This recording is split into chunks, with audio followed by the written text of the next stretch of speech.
Hi guys, maglalaba ako ng maglilinis ako ng aking keyboard. Madumi na yung keyboard ko, no? Ayan, kukuha ko muna ng photo. Meron akong reference. Ayan guys, kakalasin ko muna yung likod.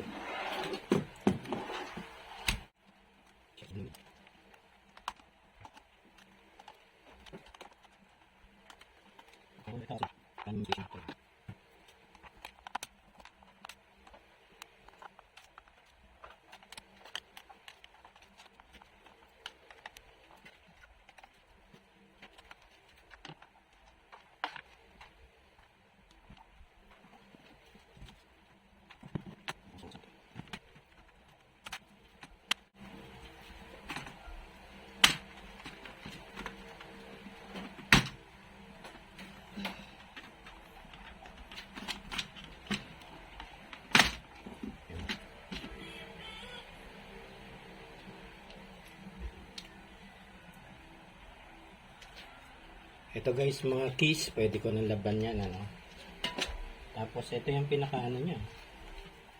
Dumi na. Pwede na ring hugasan siguro to. Patutuyuin ko na lang sa itaas. Lagyan ko lang ng tubig to, konting lang to, yung powder na sabon.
Ito guys, parang tuyo na siya.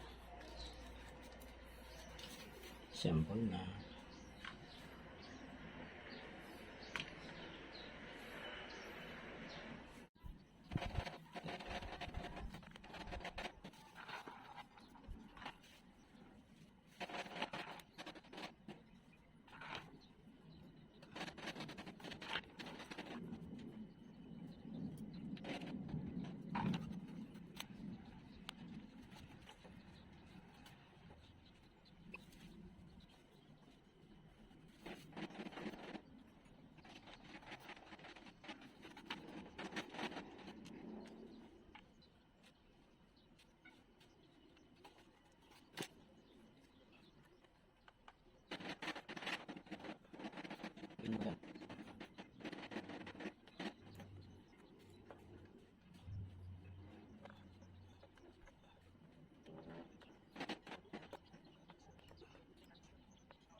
Guys, naipit na yung tornilyo niya.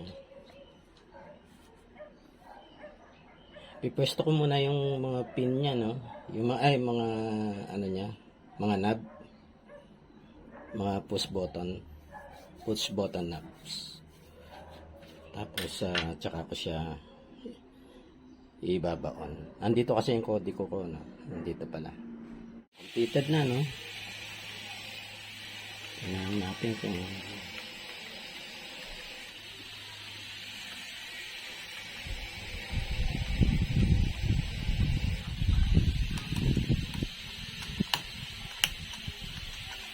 pag hindi masyado nakabaon.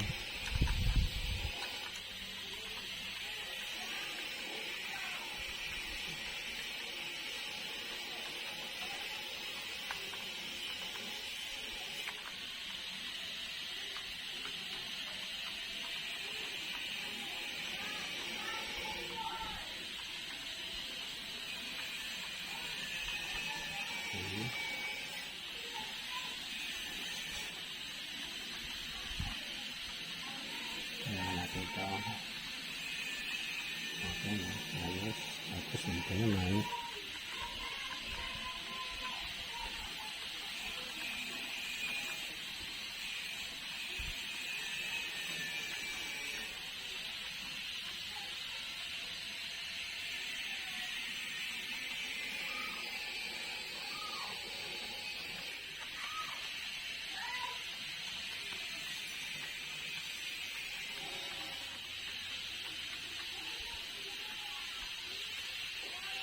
Okay. Dito naman tayo.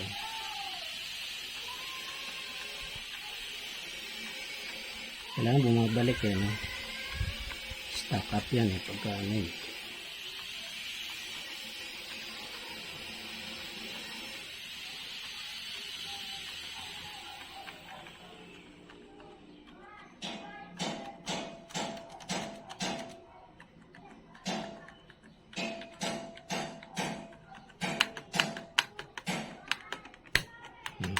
Tulad nun, oh.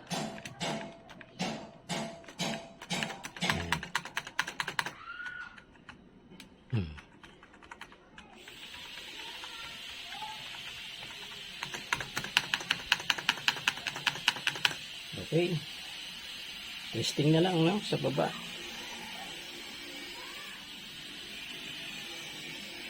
Malinis na siya, oh.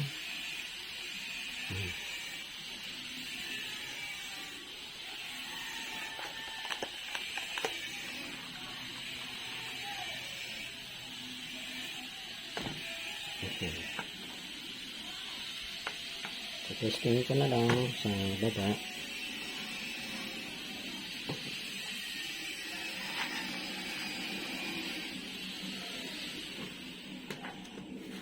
Okay. Baba ko na lang muna siya.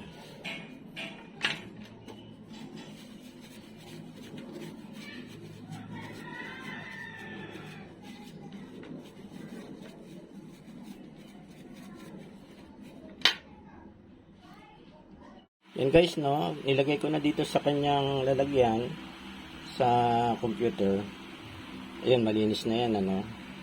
Tapos ito kanina, hindi pa nakalagay, no. Sinaksak ko dito sa may USB. Itong cable niya, no. Tapos na-detect naman siya ng computer. So dito, may command dito kanina, update. Kailangan i-click yon, then i-restart ko raw yung computer. So, kinlik ko yon, then nag-restart ako ng computer. So, okay na. Working na siya. Working na siya. Naipapan-type ko na rin, ano. Yan. Naipapan-type ko na rin siya. Yan. Dito sa numbers.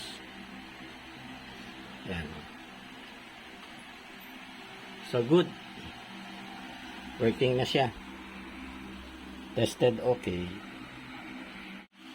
Kung mag-ano kayo rin, kung the same method na mag-ano kayo, maglilinis kayo, pwede, napansin ko lang, naobserbahan ko, nung binabaklas ko siya, pwede naman palang hindi, tanggalin na tong keys, no?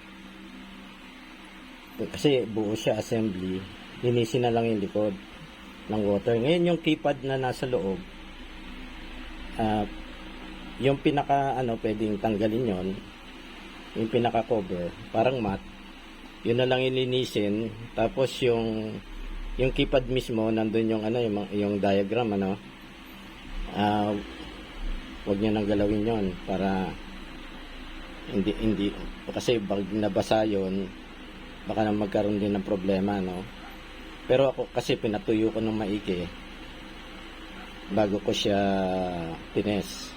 Nandito kasi yung ano no, meron siyang circuito rito, counting small PC board or printed circuit board. Nandito maliit siya dito. Yun, pagka binasa nyo yun, nabasa, tuyuin nyo agad. Punasan nyo, tapos tuyuin nyo. So, before kayo mag-assemble, galing sa basa, sa paglilinis, ituyuin nyo maigi. Hindi naman direct sa sunlight, no? Open space lang na may enough ventilation. So, yung mga 3 to 4 hours, okay na.